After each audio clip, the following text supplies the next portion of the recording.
Hi friends, welcome to my channel. ఇప్పుడు నేను చదివి వినిపించబోయే చందమామ కథ పేరు ఆశల కొండ.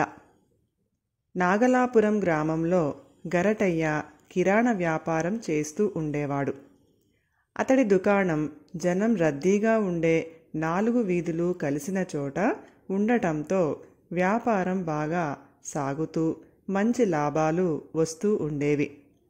అయినా అతడు దానితో తృప్తిపడక మరింతగా సంపాదించేందుకు మార్గాలు ఏమిటా అని ఆలోచిస్తూ ఉండేవాడు. ఒకనాడు గరటయ్య దుకాణంలో కూర్చుని ఉండగా వీధినే పోతూ ఒక కోయవాడు కనిపించాడు. గరటయ్య లోగడ చాలామంది కోయవాళ్లను చూశాడు. కానీ వీడి వేషధారణ, ధాటిగా నడుస్తున్న తీరు అతణ్ణి బాగా ఆకర్షించాయి. కొందరు కోయలు మంత్రతంత్రాలతో, చిట్కాలతో నిధులు దొరికేలా చెయ్యగలరని గరటయ్య విని ఉన్నాడు. కోయవాణ్ణి గరటయ్య కేకవేసి పిలిచి అతడు దుకాణం దగ్గరకు రాగానే కూర్చోమని మర్యాద చేసి, అరణ్యాల్లో, కొండల్లో బతికే మీ కోయదొరలకు డబ్బుతో అవసరం ఉండదని విన్నాను. ఆ మాట నిజమేనా అని అడిగాడు. కోయవాడు చిరునవ్వు నవ్వి ఊరుకున్నాడు. గరటయ్య ఎంతో వినయంగా, కోయదొర, నేను చాలీ చాలని సంపాదనతో నానా అవస్థలు పడిపోతున్నాను. నా సంపాదన బాగా పెరిగే మార్గం ఏదైనా చెప్పగలవా అని అడిగాడు. కోయవాడు దుకాణంలోని సరుకుల కేసి చూస్తూ, నీ దుకాణంలో అమ్మకాలు బాగానే ఉన్నట్టుంది. రోజుకు ఏమాత్రం లాభం సంపాదిస్తున్నావు అన్నాడు. గరటయ్య ఎంతో నీరసంగా, మామూలు రోజుల్లో అయితే 50, అదే పండగలు, జాతర సమయాల్లో అయితే 100 వరహాలు అన్నాడు. అంటే సంపాదన బాగా ఉన్నట్టే కదా, ఉన్నంతలో తృప్తి పడటం మంచిది అన్నాడు కోయవాడు. ఏం తృప్తి?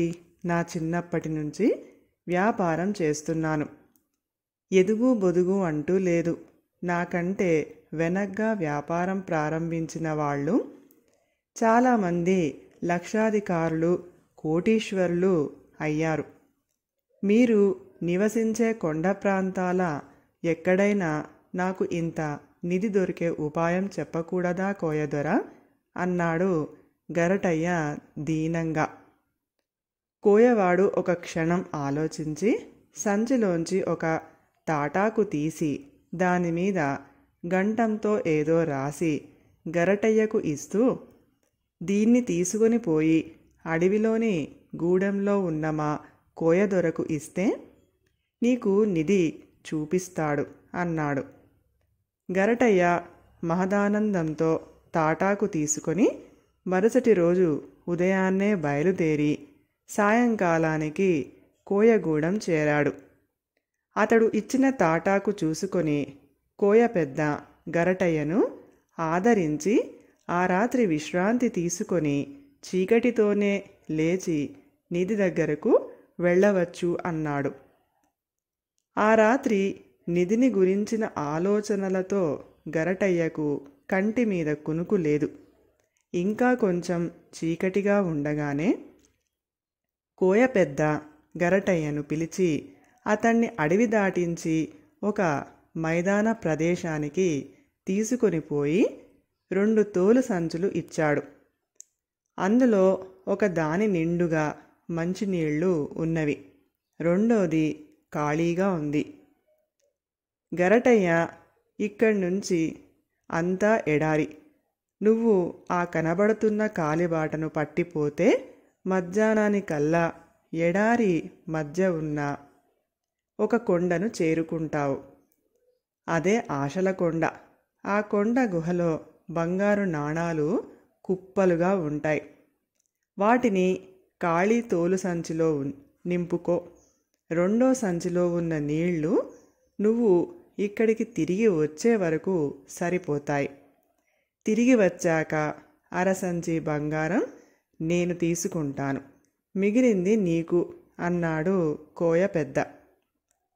గరటయ్య సంతోషంగా తల ఊపి ఎండలో ఎడారిన పడి మధ్యాహ్నానికి ఆశల కొండను చేరాడు.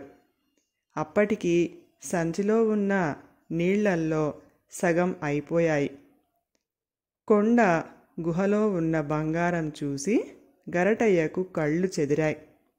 సంచి నిండా బంగారం నింపుకున్న తరువాత అతడికి ఒక ఆలోచన వచ్చింది.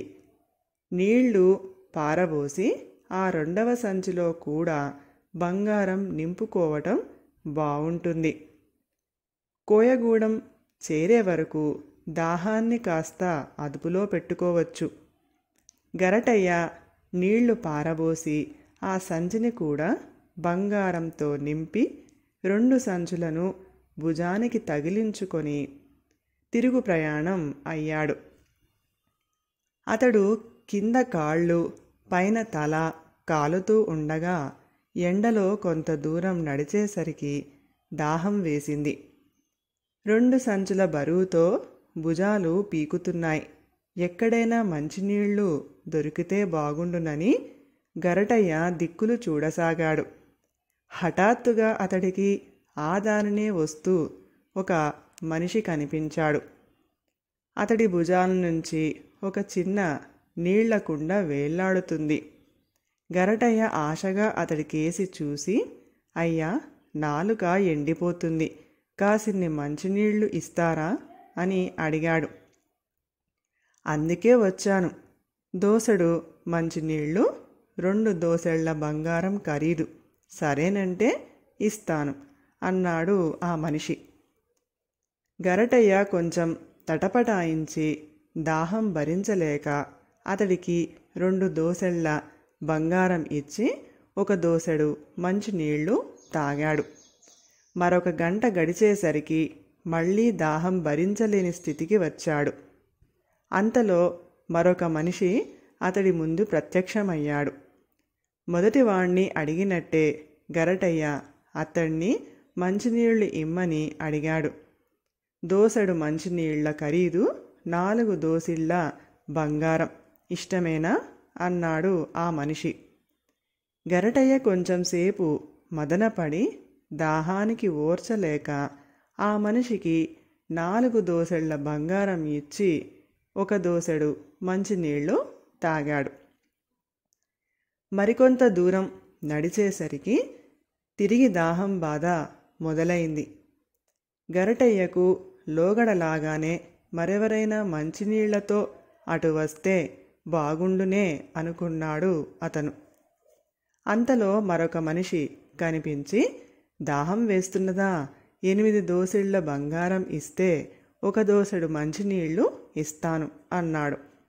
అంత ఖరీదా అని గరటయ్య ఆ మనిషిని కసిరి ప్రాణాలు ఉగ్గబట్టుకొని నడవసాగాడు. ఆ మనిషి గరటయ్యను అనుసరించి రాసాగాడు. గరటయ్య కొంచెం భయంగా అతణ్ణి, నువ్వు నా వెనకే వస్తున్నావు ఎందుకు అని అడిగాడు. ఆ ప్రశ్నకు నవ్వి, భయపడకు, నువ్వు బ్రతికి ఉన్నంతవరకు నీ బంగారాన్ని అంటను అన్నాడు ఆ మనిషి. అతను మాట పూర్తి చేసే లోపట్లోనే గరటయ్య మంచినీళ్లు ఇవ్వమన్నట్టుగా సైగ చేసి స్పృహ తప్పి క్రింద పడిపోయాడు. ఆ మనిషి గరటయ్య ముఖం మీద నీళ్లు చల్లి అతడికి స్పృహ రాగానే తాగేందుకు నీళ్లు ఇచ్చాడు. అప్పటికి గరటయ్యకు తిరిగి ప్రాణం వచ్చినట్టు అయ్యింది. ఆ మనిషి గరటయ్యతో 3 దోసెళ్ల నీళ్లు ఖర్చు అయ్యాయని చెప్పి 24 దోసిళ్ల బంగారం తీసుకొని వెళ్ళిపోయాడు. దానితో గరటయ్య దగ్గర అరసంచి బంగారం మాత్రమే మిగిలింది.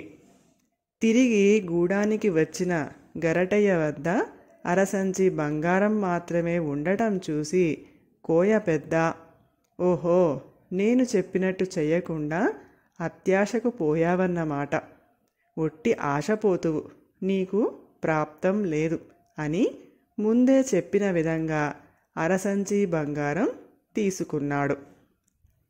గరటయ్య దుఃఖంతో నిలువునా కుప్పకూలిపోతూ కోయదొర ఆ ఆశల కొండ దగ్గరకు పోయే అందుకు మరొక్క అవకాశం ఇవ్వండి అని వేడుకున్నాడు. జీవితంలో ఎవరికైనా ఒక్కసారి మాత్రమే ఆ కొండ దగ్గరకు వెళ్ళే అవకాశం కలుగుతుంది. మరొకసారి నువ్వు వెళ్ళినా ఆ కొండ గుహ మూసుకుపోయి ఉంటుంది అన్నాడు ఆ కోయ పెద్ద. గరటయ్య కాళ్ళు ఈడ్చుకుంటూ 2 రోజుల ప్రయాణం తర్వాత ఇల్లు చేరాడు. దొరికిన నిధి పోగా జాతర రోజుల్లో దుకాణం మూయడం వల్ల అతడికి రావలసిన 500 వరహాల లాభం కూడా పోయింది. కథ సమాప్తం. ఈ కథ కనుక మీకు నచ్చినట్లయితే ప్లీజ్ లైక్ చేయండి, షేర్ చేయండి. మరిన్ని మంచి మంచి కథల కోసం మా ఛానల్ని సబ్స్క్రైబ్ చేసుకోండి. Thank you.